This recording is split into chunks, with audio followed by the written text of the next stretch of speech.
From now on, Holy Father, not my will, but your will be done. I said, Father, you have chosen me. Give me the strength to obey. I will follow you no matter what it takes. If you know me, you cannot be neutral about me. Either you will hate me or you will love me. Because there is only one important business in the world. It is the business of salvation.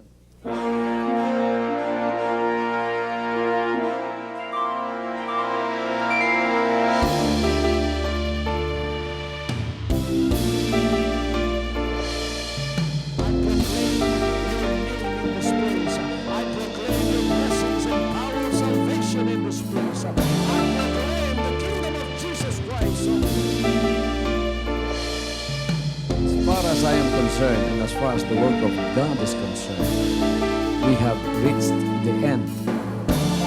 Last September 13, 2003. When you find God, you find His love. Because God is love. Ganon ang pag-ibig ng Panginoon. Walang katapusan na yan ay bumabalik-balik sa atin. If you want to receive, you have to give. Receive it by faith and say, Lord, I will touch up. Because the game plan of God was to save us from sin through the power of love. He has completed His salvation, works in the Spirit. After April 13, the door is open for everyone to come. The salvation works of the Father is now completed in me. Salvation is here.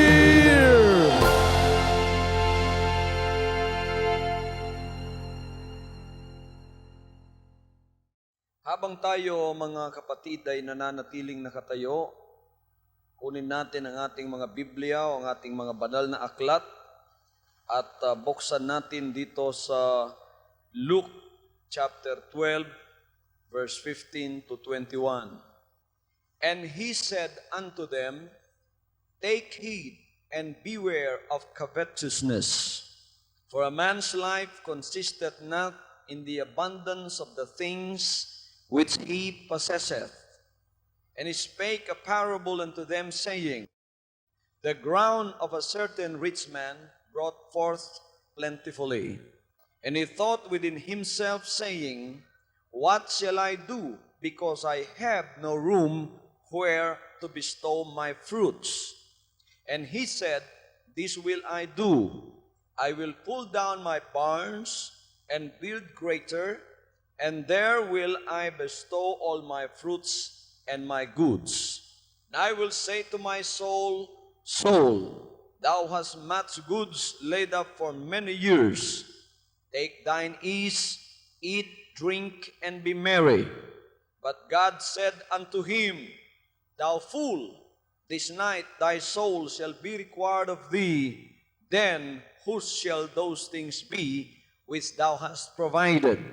So is he that layeth up treasure for himself and is not rich toward God. Ang pangalawa nating verse ay makikita natin sa Matthew chapter 16 verse 26. For what is a man profited if he shall gain the whole world and lose his own soul? Or what shall a man give in exchange for his soul? Ulitin natin. For what is a man profited if he shall gain the whole world and lose his own soul? Or what shall a man give in exchange of his soul? Pagpalain ng Diyos ang kanyang banal na salita, maari na tayong makaupo mga kapatid. Praise God. Sa mga salitang ating binasa ngayon, ito'y mga pangungusap na nanggaling sa ating Panginoong Hesukristo. Ang sabi niya sa wikang Tagalog, sa Luke chapter 12, 15 to 21, at sinabi niya sa kanila, Mangagmasid kayo at kayo'y magag-ingat sa lahat ng kasakiman, sapagkat ang buhay ng tao ay hindi sa kasaganaan ng mga bagay na tinatangkilik niya.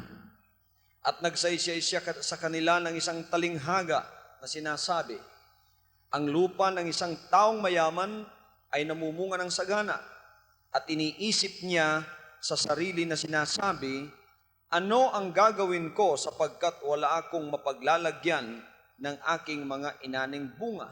At sinabi niya, ito ang gagawin ko, igigiba ko ang aking mga bangan at gagawa ako ng lalong malalaki at doon ko ilalagay ang lahat ng aking butil at aking mga pag-aari. At sasabihin ko sa aking kaluluwa, kaluluwa, marami ka ng pag-aaring nakakamalig para sa maraming mga taon. Magpahingalay ka, kumain ka, matuwa ka. Datapot sinabi sa kanya ng Diyos, ikaw na haling, hihingin sa iyo sa gabing ito ang iyong kaluluwa at ang mga bagay na inihanda mo ay mapapasa kanino kaya. Gayon nga ang nagpapakayaman sa ganang kanyang sarili at hindi mayaman sa Diyos. Ngayong hapong ito, ang ating paksa na pag-uusapan ay walang iba kundi ang kahalagahan ng isang kaluluwa. The importance of the soul. Now, we have all parents, and our parents, all of them sent us to school. If not all of them, maybe most of them, have endeavored to send us to school. And our parents are spending a lot of money for our education with one purpose in mind, so that we may succeed. Pang tayo ay magtamasa ng katagumpayan. Kaya yung mga magulang natin, gumagasto sila ng maraming pera, pinadadala tayo sa mga paaralan nung tayo ay nag-aaral pa. Ang iba sa inyo ngayon ay may mga trabaho na. Ang iba sa inyo ay may mga sariling kabuhayan na. Ngunit nang tayo ay mga nasa paaralan pa, ito ang ginawa ng ating mga magulang. Sila ay nagsumikap upang tayo ay mapaaral at magkaroon ng educational success upang tayo ay magtagumpay sa ating mga pamumuhay. Yun ang layunin ng ating mga magulang. Ngunit, ang katanungan ay nananatili sa ating mga isip at puso at sinasabing, ano ba talaga ang katagumpayan? What is success? To different people, success has a varied meaning. To one person, it may mean a good education. To other, it may mean to have a nice house. To other people still, success may mean plenty of money, having a good family, a house or a car, and perhaps a good business. But what is success when we talk about God? When we see and view it in God's eyes, what is success? Before we could give the definition for that, let us look the definition of this word success in our own dictionary first. The dictionary defines success as the achievement of something desired, planned, or attempted. Ito ay ang katagumpayan ng isang bagay na ating ninasa, katagumpayan ng bagay na ating ginawang plano, at katagumpayan ng isang bagay na ating ginawa. Yan ang meaning ng katagumpayan o success. Now, in our own understandable language, we always equate success with something that is temporal, that is financial, and that is material. Sa atin, sa pamumuhay na ito, ang katagumpayan ay palaging sumasagi sa ating mga isipan at ang palagi nating iniisip pagtatagumpay ang pinag-uusapan ay palaging mga bagay na temporal, palaging mga bagay na financial, at palaging mga bagay na material. But real success is not only temporal. is not only financial, it's not only material, but real success, according to the eyes of God, is not success in the true sense of the word if it does not involve your soul. Because man is not only physical, man is also a spiritual being. Now that brings us to the three famous questions that we have asked ourselves even before. Where did I come from? Why am I here? And where am I going? Kaya yung tatlong mga katanungan ng buhay ay naihahatid sa atin pagka tayo ay nag-uusap tungkol sa tinatawag na tunay na pagtatagumpay. At ang mga katanungan ito ay alam natin mula noon. Ang unang katanungan, saan ako galing? Bakit ako naririto? At saan ako papunta? Saan ako patungo? Ito ang mga katanungan, mga kapatid, na kailangang masagot. At ang makapagsasagot nito sa atin ng tunay na kasagutan ay walang iba kundi ang mga banal na salita ng Diyos lamang.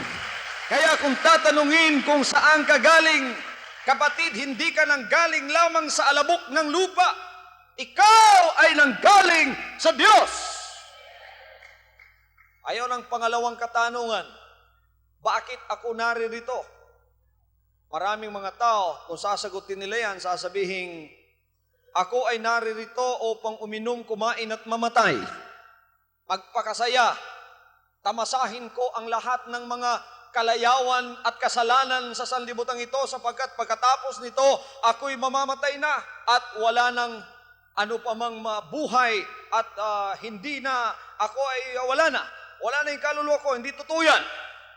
Ngunit mga kapatid, hindi po yan ang kasagutan kung tatanungin natin ang banal na kasulatan. Tayo ay naririto upang tayo ay manumbalik loob sa Diyos sapagkat tayo ay nagkasala ng laban sa Kanya.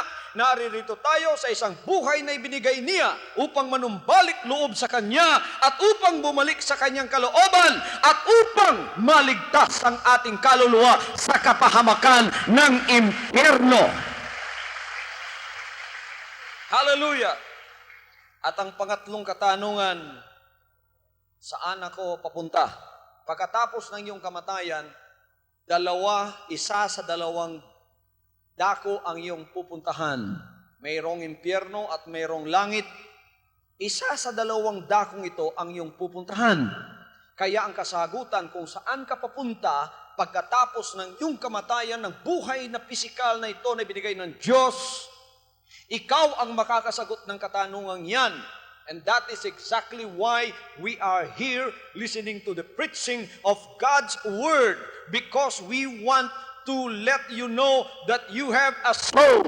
And before you leave this world, after your death, you must find the answer for that third question. Where am I going?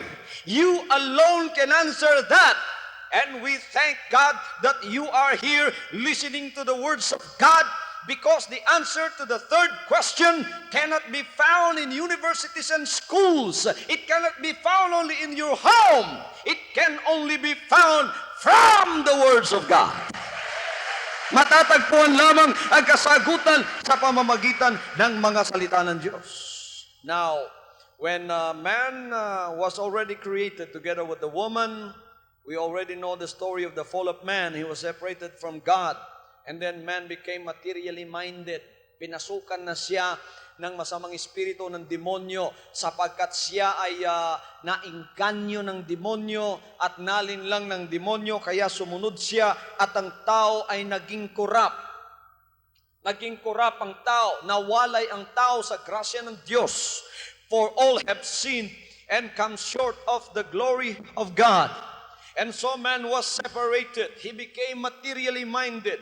He began to be corrupted in his ways. Abominations, iniquities, and sin are the ways of man now. It is the devil that controls his feelings, his mind, and everything that is in him. But then, God's love is not yet finished with us. Ang pag-ibig ng Diyos, nakita niya sa pamamagitan ng kanyang pag-ibig na ang tao kahit na nawalay sa kanya at nagkasala, ay kailangang manumbalik loob sa kanya. Kaya pumuntang Panginoon dito, sabi ng John 1:1, in the beginning was the Word, and the Word was with God, and the Word was God. And the Word was made flesh and dwelt among us, full of glory and grace and truth. Nasabi rin ng 1 Timothy chapter 3 verse 16, God was manifest in the flesh. Ang Diyos ay nagpahayag sa laman. Ang ating Panginoon ay pumunta rito. For God so loved the world that He gave His only begotten Son, that whosoever believes in Him shall not perish, but shall have everlasting life. Pumunta siya rito, nagkatawang tao, at pagkatapos ipinako siya sa krus para sa iyong kasalanan at para sa aking kasalanan. He suffered because of your soul. He suffered because He wants to save you. Siya ay nagtiis ng kahirapan hanggang ipinako siya sa krus ng Kalbaryo upang maligtas ang iyong kaluluwa sa pamamagitan ng pananampalataya mo na manumbalik loob sa Kanya, na ang iyong gabay ay walang iba kundi ang mga banal na salita ng Diyos na ating pinag-aaralan ngayong hapong ito. Kaya naririto kayo dito sa pag-aaral natin sa salita ng Diyos. God gave us 6 days to work. One day He has given us to rest and to come and worship Him and listen to His words, the words that will give us eternal life. Hallelujah. Jesus Christ said in John chapter 5 verse 39, search the scriptures, for in them you think you have eternal life, and they are they which testifies of me. Saliksikin ninyong banal na kasulatan, sapagkat nananampalataya kayo sa pamamagitan nila ay makakatagpo kayo ng buhay na walang hanggan. At ang mga kasulatang ito ang siyang nagpapatotoo tungkol sa akin, sabi ng Panginoon. Kaya tayo nananaliksik ng mga banal na kasulatan. Sinasaliksik natin ang mga salita ng Diyos sapagkat ang mga salitang ito ay hindi salita ng tao. Yan ay salita sa katunayan ng ating Panginoon. Kaya sinasaliksik natin ang mga salitang yan sapagkat naririyan ang ating buhay na walang hanggan. Napakamahalaga ng kaluluwa sapagkat ang kaluluwa ay walang kamatayan. Ang kaluluwa ay mahalaga sapagkat yan ang tunay mong pagkatao. That's why today we need spiritual education from God's Word. Ang spiritual education, hindi po ninyo mapupulot sa paaralan niya. Ito ay makikita lamang ninyo sa pangangaral ng salita ng Diyos. Merong isang dean sa La Consolacion College sa Bacolod City. Ang pangalan niya ay si Dean Feliciano J. Ledesma of La Consolacion College in Bacolod City.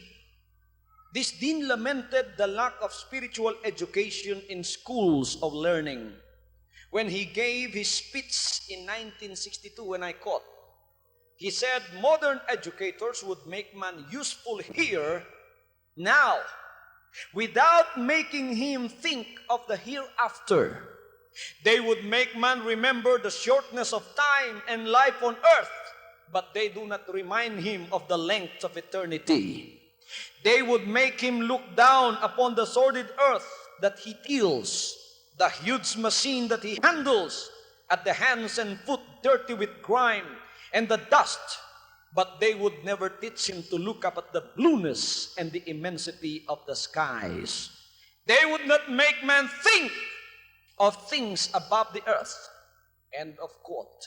Anong sabi ng dean sa isang kolehiyong ito, mga kapatid? Ang sabi niya, napakalungkot sa ating mga paaralan sapagkat hindi itinuturo ang tinatawag na spiritual education sa ating mga paaralan.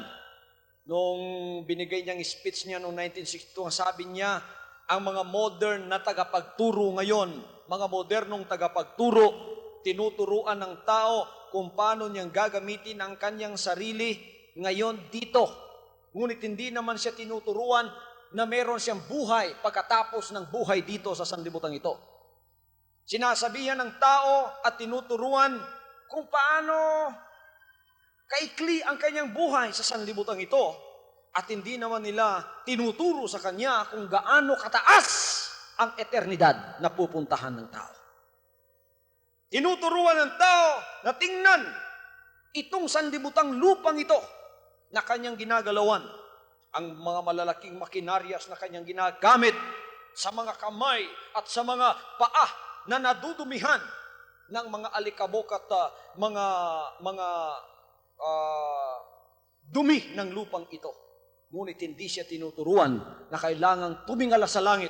Tingnan ang napakalaking sangkalangitan at tingnan na mayroong buhay na walang hanggan pagkatapos ng sanlibutang buhay na ito.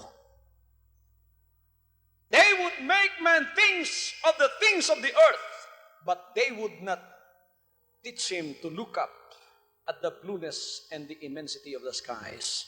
Sabi ng din na ito. Papasalamat tayo, meron pa rin mga tagapagturong medyo makadiyos pa rin sa kanilang mga puso.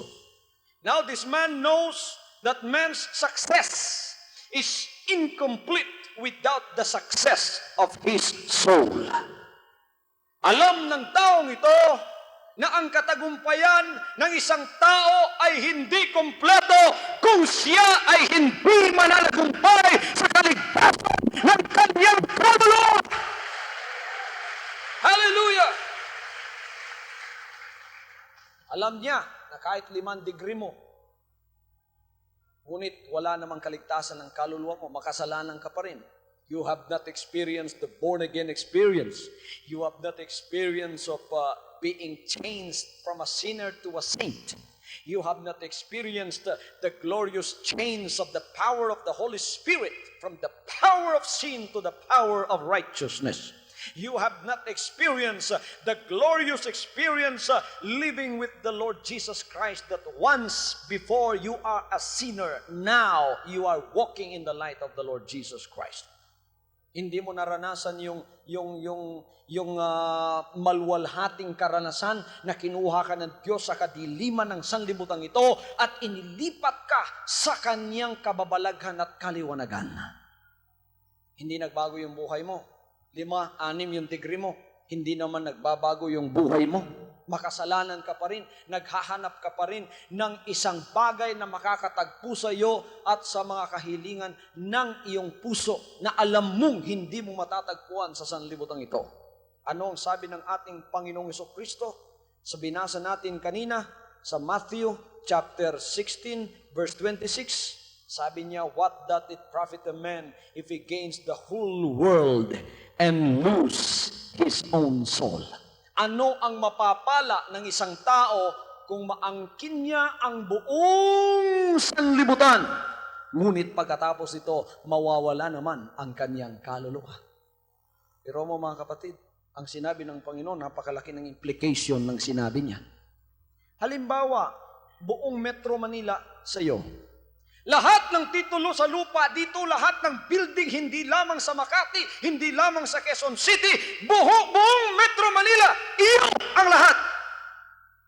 Ngayon, yumaman ka pang lalo, hindi lang Metro Manila sa iyo, buong Luzon na. Lahat ng titulo sa buong Luzon, iyo na.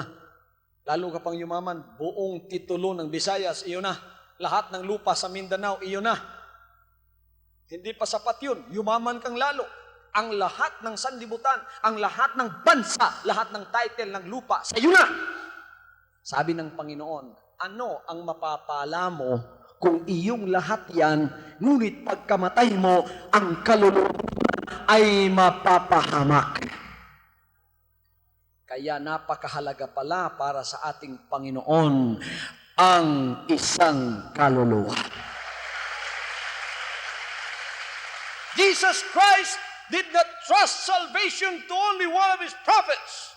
He did not trust salvation to only one of his apostles. He did not trust salvation to only one of those righteous men in his days. He came in his own self, clothed himself in the flesh. God was manifested in the flesh. He came in his own. And then his own received him not. And yet, when we were yet sinners, deprived of the grace of God, He came down. He Himself came down. Siya mismo, mga kapatid, ang pumunta rito. at nagpapako sa kanyang sarili sa krus at binayaran ang ating kasalanan sapagkat sa kanyang harapan, napakahalaga ng isang kaluluwa. Bakit mahalaga ang kaluluwa ng isang tao? Sapagkat ang kaluluwa ay walang kamatayan. Siya ay pupunta sa eternidad. Tingnan ninyo yung binasa natin kanina, mga kapatid. Ang binasa natin sa Luke chapter 12:15. Sabi ng Panginoon, magagmasid kayo at mag-ingat kayo sa lahat ng mga bagay ng kasakiman. Ang sanlibutan ngayon talagang love of profit, love of money, kaya napakaraming mga bansang napakayaman, pagkatapos ang kaharap naman nila ay mga bansang napakahirap. Biro ninyo, nung nandun ako sa Amerika, mga kapatid, sabi ko sa sarili ko, kung ang mga pagkain itinatapon ng bansang ito iipunin, kahit ang buong Asia siguro mapapakain.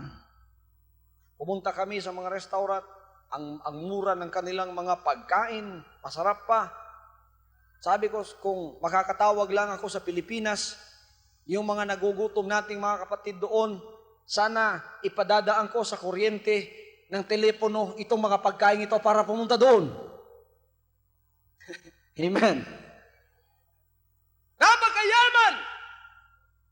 Ngunit may mga bansa namang napakahirap. You know why? The imbalance of wealth in this world? Because of greed. Because of covetousness. Because of the love of profit. Yung iba, may mga marangyan ng buhay. Gusto nila lalo pang yumaman. May profit siya ngayong medyo malaki-laki. Gusto niya pagkakinabukasan, mas malaki pa. Itong mayaman dito na binasa natin sa Luke 12:15, marahil ganun din ang kanyang mentalidad, mga kapatid.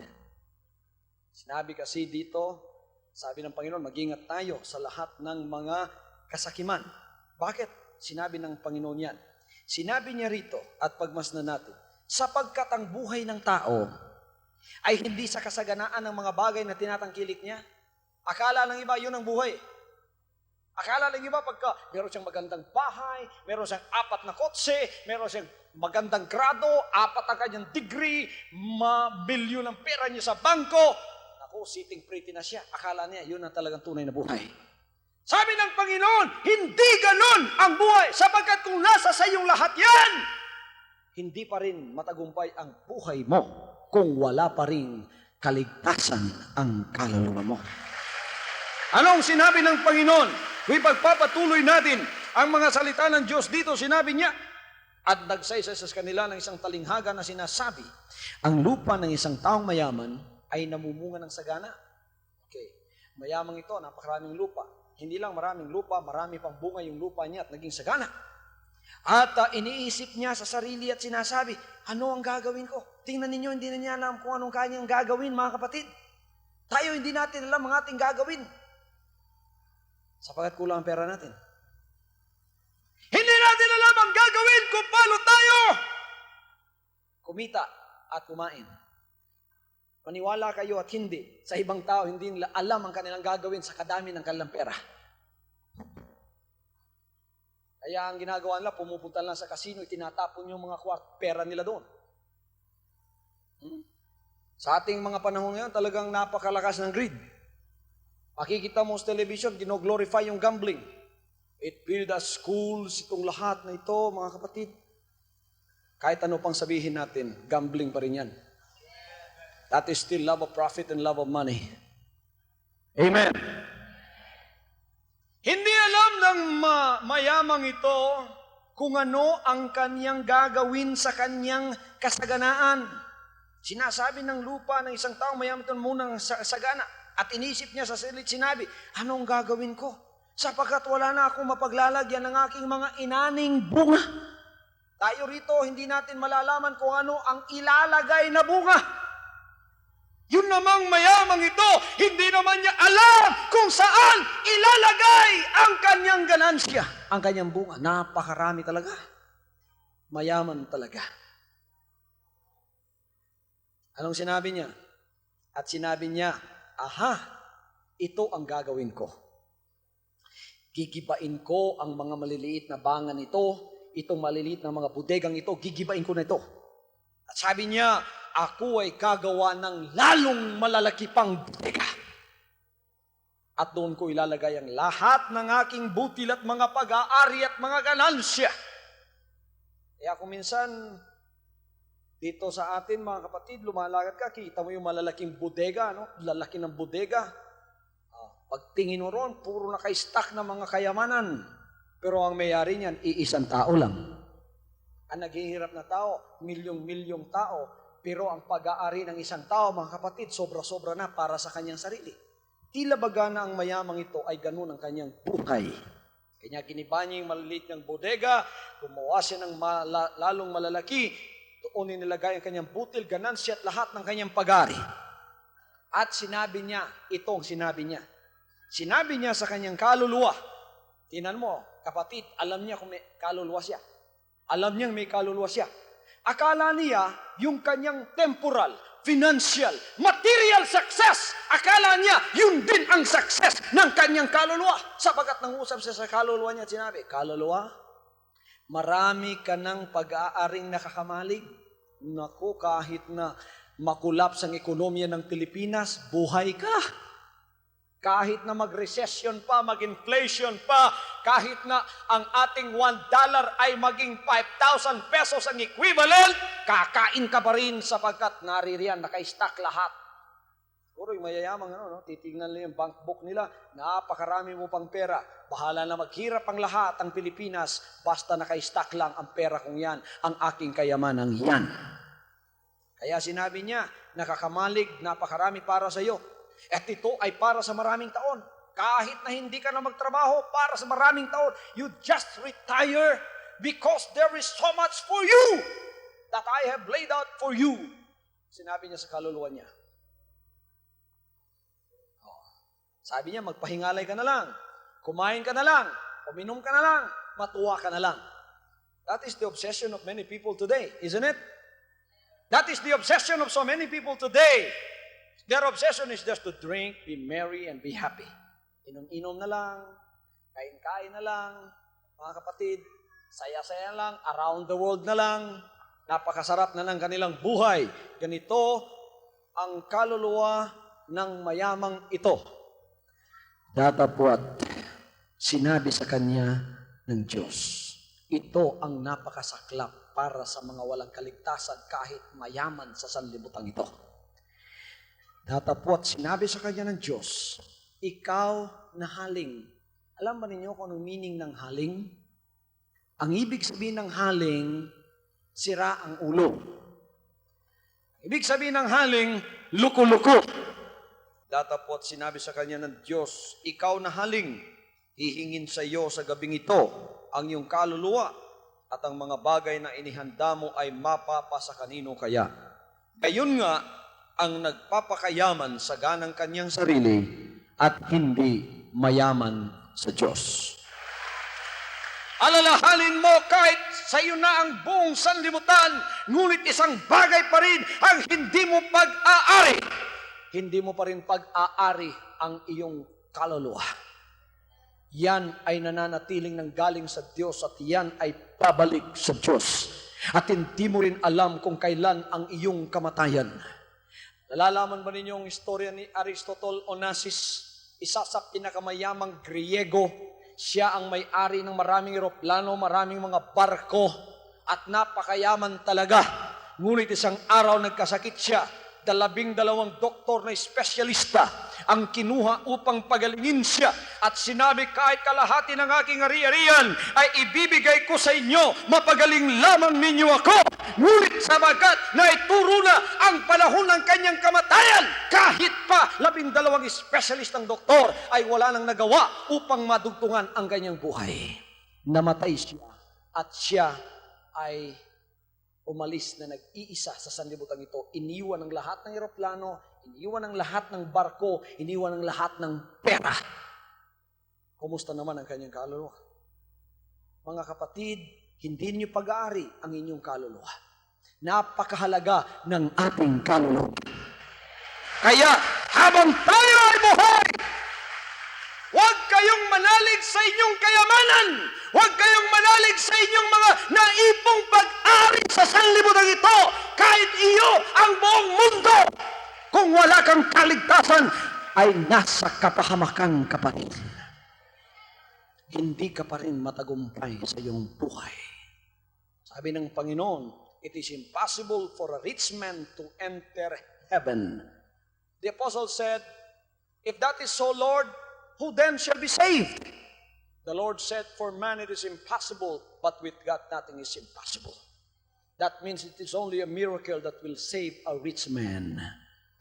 Meron ba nakikinig at nanonood ngayon ng mga taong mayayaman at nakaharang ang inyong kayamanan sa inyong kaluluwa? Alalahanin mo, isang araw, iiwan mo ang lahat ng kayamanan na iyong naipon at mag-iisa kang haharap sa Diyos. At sa oras na ito, kailangan pag-isipan mo na ang iyong kaligtasan at kaligtasan ng iyong kaluluwa.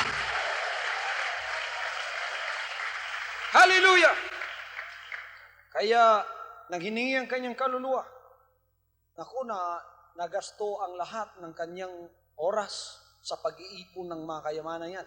Maybe this man was already about 50 to 60 years old when he looked at himself as being successful because of all of these properties that he has, all of this material and temporal and financial success that he has. And so he just retired from his job or from what he was doing. And he just enjoyed himself together with all of these riches that he has. Nagasto niya lahat niyang panahon doon. Ngunit hindi niya alam ng gabing yon, nakaturo na pala ang kanyang kamatayan. Sinabi ng Diyos, ngayong gabing ito, hihingin ang kaluluwa mo at sino ang magmemay-ari ng lahat ng ito. Iiwan lang natin lahat yan. Anong sinabi ng Panginoon? Gayon nga ang nagpapakayaman sa ganang kanyang sarili at hindi mayaman sa Diyos. Marahil hindi kasalanan ng magpayaman, ngunit kung nagpapayaman ka sa sarili mo lang at hindi ka mayaman sa Diyos, inaaksaya mo lang ang iyong buong panahon. Sapagkat isang araw, ang may-ari ng iyong kaluluwa ay kukunin ng kaluluwang yan at wala ka nang magagawa pa. Tingnan ninyo mga kapatid ang Luke chapter 16. Pero kayong banal na aklat, naririyan din sa Luke chapter 16 ang kahalagaan ng isang kaluluwa. Anong sinabi rito?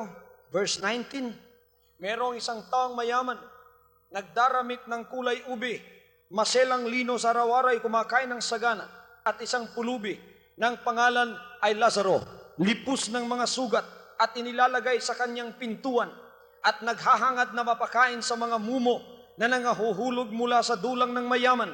Oo, at lumapit pati ang mga aso at hinihimura ng kanyang mga sugat. At nangyari na namatay ang pulubi at siya'y dinala ng mga anghel sa sinapupunan ni Abraham. At namatay naman ang mayaman at inilibing. At sa Hades na nasa mga pagdurusa ay itiningin niya ang kanyang mga mata at natanaw sa malayo si Abraham at si Lazaro ay nasa kanyang sinapupunan. At siya'y sumigaw at sinabi ang mga Abraham, maawa ka sa akin at suguin mo si Lazaro upang itubog niya sa tubig ang dulo ng kanyang daliri at palamigin ang aking dila sapagkat naghihirap ako sa alab na ito. Datapot sinabi ni Abraham, anak, alalahanin mo na ikaw ay tumanggap ng iyong mabubuting bagay sa iyong pamumuhay at si Lazaro sa gayon ding paraan ay mga masasamang bagay. Datapot ngayon inaaliw siya rini at ikaw ay nasa kahirapan. At bukod sa lahat ng ito ay may isang malaking banging nakalagay sa pagitan namin at ninyo upang ang mga mag-ibig tumawid buhat dini hanggang sa inyo ay hindi maaari. At gayon din walang makatawid mula diyan hanggang sa amin. At sinabi niya, ipinamamanhik ko nga sa iyo, Ama, na suguin mo siya sa bahay ng aking ama, sapagkat ako'y may 5 kapatid na lalaki, upang sa kanila'y patotohanan niya, baka pati sila'y mga parito sa dakong ito ng pagdurusa. Datapot sinabi ni Abraham, nasa kanila si Moises, ang mga propeta, bayaang sila'y pakinggan nila. At sinabi niya, hindi ang mga Abraham, datapwat kung isang mula sa mga patay ay makaparoon sa kanila, sila'y magsisisi. At sinabi niya sa kanya, kung di sila nila pakikinggan si Moises at ang mga propeta, ay di rin sila manghihikayat kahit ang isa'y mangagbangon mula sa mga patay. Mga kapatid, ang dalawa ay namatay. Kahit napakarangyan ang buhay ng mayaman, namatay rin siya. Si Lazaro ay napakapulubi. Kahit na yung kanyang baro ay made of sack cloth, yung sako. Wala naman siguro napakapulubi ngayon. Hindi ako nakakita ng tao sa Pilipinas na nagbabaro ng sako. Ito, talagang pulubi na ito. Dahil ang kanyang baro ay sako. At saka ang kanyang katawan ay puno ng sugat. At ang kanyang mga tagalinis ay ang mga aso. Hinihimuran yung kanyang mga sugat. At siya ay pinahihiga sa ilalim ng lamesa ng mayaman. Yung lahat ng nahuhulog ng mga mumo, yun ang kanyang kinakain. Ganyan siya kapulubi. Ngunit yung mayaman napakarangya, pati baro manipis na lino at kulay ube, talagang napakayaman. Lahat ng pangangailangan niya naroon na. Ngunit isang bagay lang mangyayari sa mayaman at sa pulubi. Silang dalawa ay pawang namatay. Nakita naman kayo ng mayamang namatay? Sino na nakakita sa inyo ng mayamang namatay? Nakabanda pa mga kapatid, ano? 40 truck ang nakasunod, puro bulaklak. Ang una ay mga banda. The last mile of the way. Sa likod ay banda pa rin. Pagkatapos sa bahay, kainan. 40 araw, talagang kainan. Lahat ng mga kaibigan, di Mercedes, di Volkswagen, di ano pa riyan? BMW. Napakayaman! 40 araw, pagsasaya, pagpipesta doon, mga kapatid. Sa kanyang yaman, ang kanyang kabaong ay made of bronze pa. Parang ginto tingnan. Sa kanyang yaman, pagpunta nila doon sa mausoleo, air condition pa. Pero na kung tinanong nung ako'y nag-officiate ng isang funeral service, pagkatapos mga kapatid, dumating ang isa namang funeral, napakayaman, sinabi ko doon sa gwardiya, bakit may air conditioner pa? Patay na yan. Sabi nila, baka raw mainitan.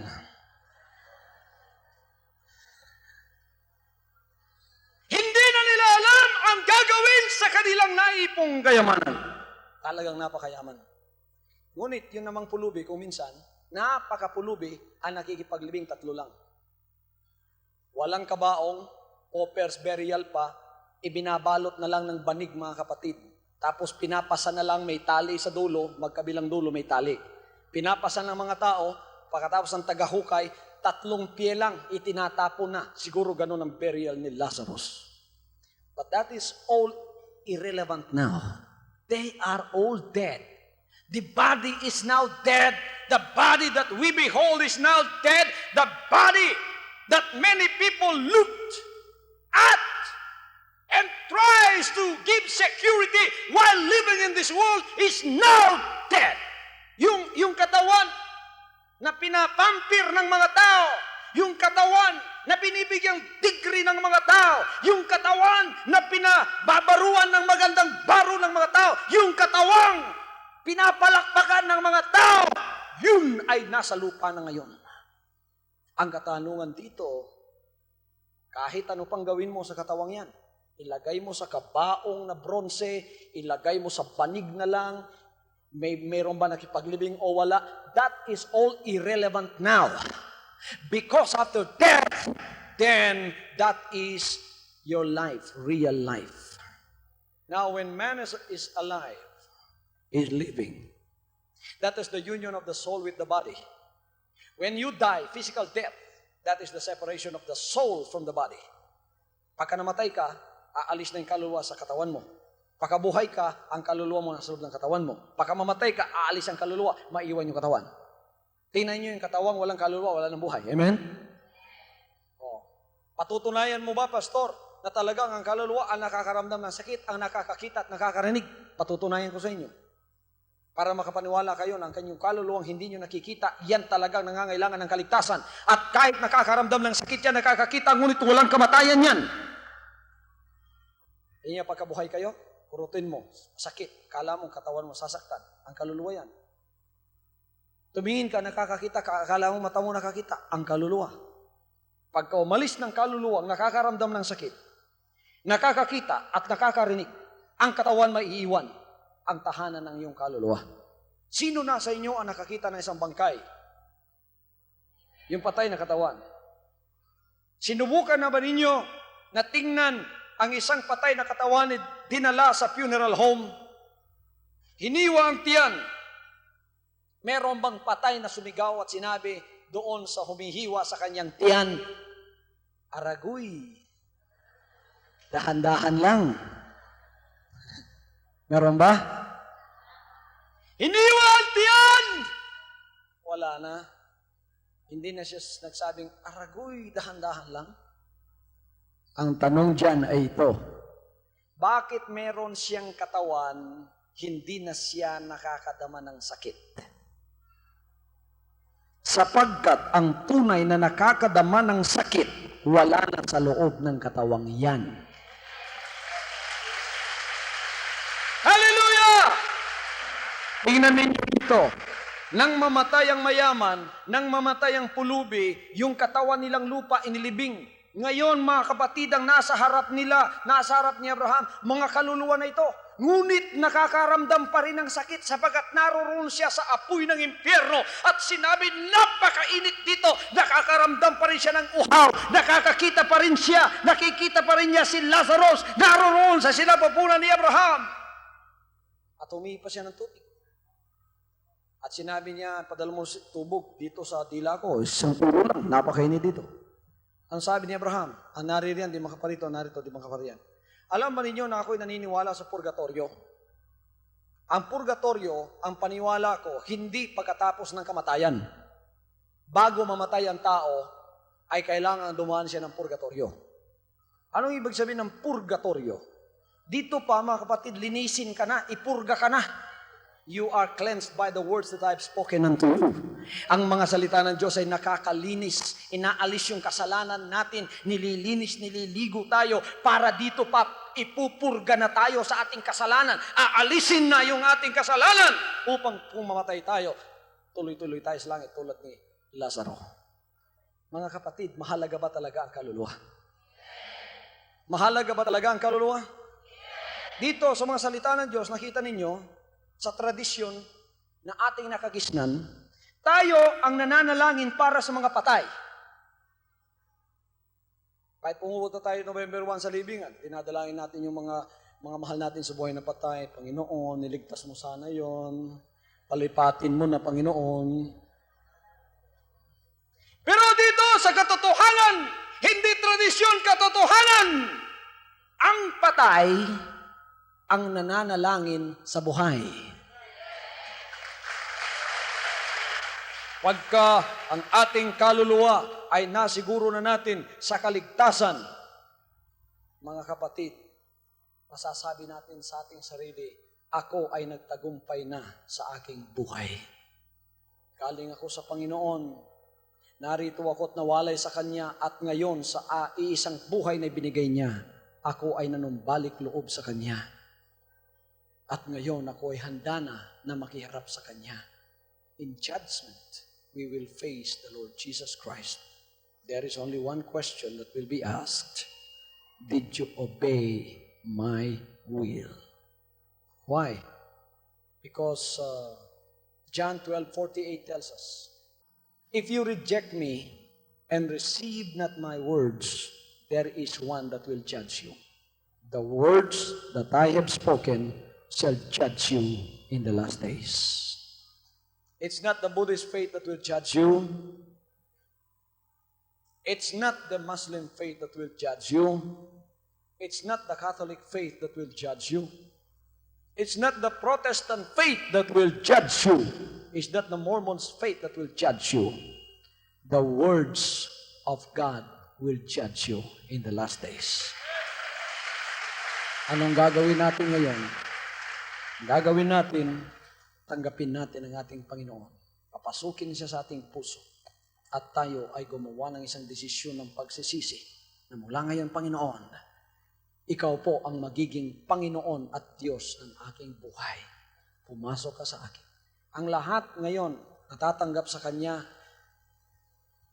at gagawin si Jesus Christ na tagapagligtas ng inyong kaluluwa, hindi po relihiyon ang inyong pinapasukan. Pinangangaral natin dito, mga salita ng Diyos, buhay ng ating Panginoon at ang tinataas nating pangalan ay ang pangalan ng ating Panginoon. Kaya kung pupunta kayo rito, ang tatanggapin ninyo ang Panginoong Jesucristo. Siya ang tagapagligtas ng iyong kaluluwa. At pagka nasiguro mong ang kaluluwa mo ay nasa Panginoon na, then you can claim real success. The importance of your soul cannot be overstated. Walang ibang mahalaga sa buhay ng tao kundi ang kanyang kaluluwa. At naririto ang pangangaral ng salita ng Diyos, hindi taliwas at hindi po aksidenteng naririto kayo. Baka meron kayong mahal sa buhay na nanalangin sa inyo na isang araw makapakinig kayo ng mga salita ng Diyos at naririto nga kayo at nakapakinig ng salita ng Diyos. Huwag na kayong mag-aksaya ng panahon sa paghahanap sa Kanya. Dito ngayon ay pwede niyong tanggapin ng Panginoon. Ako'y mananalangin. Kayong nasa sa harap ng inyong mga telebisyon, lumapit kayo sa inyong mga television sets. Lumapit kayo kung may karamdaman kayo.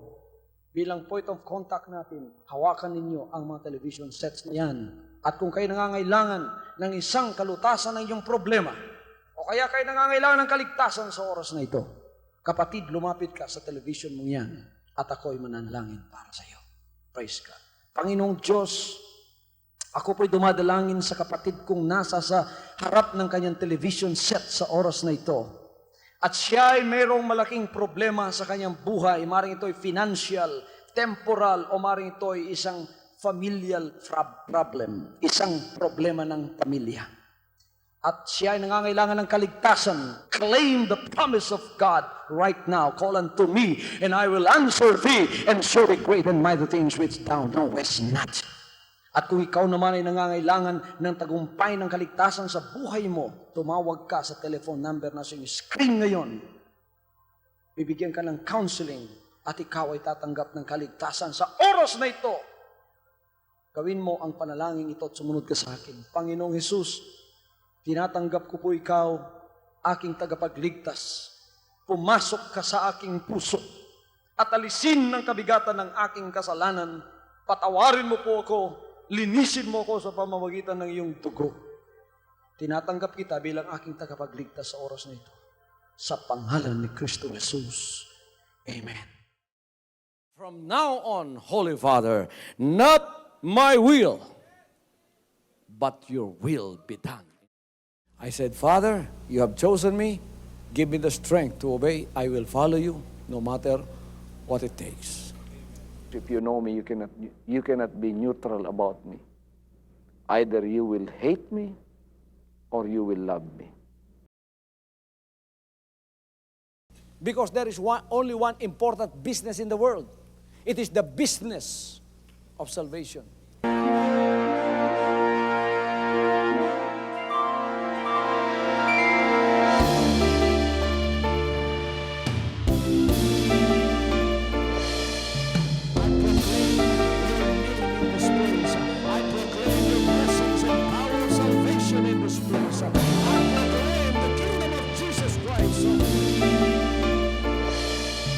As far as I am concerned, and as far as the work of God is concerned, we have reached the end. Last September 13, 2003. When you find God, you find His love. Because God is love. Ganon ang pag-ibig ng Panginoon. Walang katapusan na yan ay bumabalik-balik sa atin. If you want to receive, you have to give. Receive it by faith and say, Lord, I will touch up. Because the game plan of God was to save us from seeing through the power of love. He has completed. His salvation works in the Spirit. After April 13th, the door is open for everyone to come. The salvation works of the Father is now completed in me. Salvation is here.